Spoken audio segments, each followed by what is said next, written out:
காஞ்சி மகா சுவாமிகள் அருளிய தெய்வத்தின் குரல் பாகம் 4 பகுதி 338 அசுரப்படை அழிவு ஆத்ம ஜெயமே. அவர் சொன்ன அந்த ஆத்மா வெறுமே இருப்பது என்றேன்.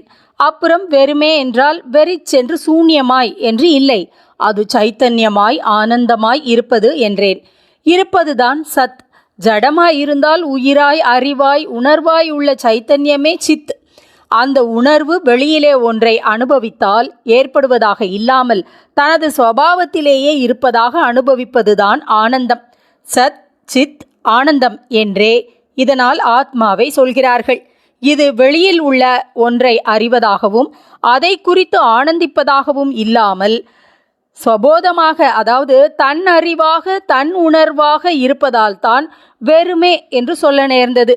தனக்கு அந்நியமாய் இன்னொன்றில்லாத வெறுமே கேவல நிலையின் வெறுமே.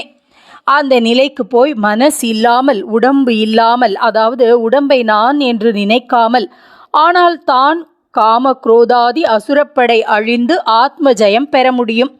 சாவினால் இப்போதுள்ள உடம்பை இல்லாமல் ஆக்கிக்கொள்ள முடியுமே தவிர உடம்பே இல்லாமல் ஆக்கிக்கொள்ள முடியாது.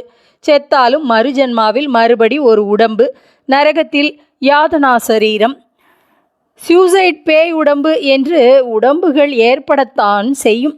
அதனால் உடம்பு நான் இல்லை என்ற ஞானம்தான் சொல்யூஷனே தவிர சாவு அல்ல.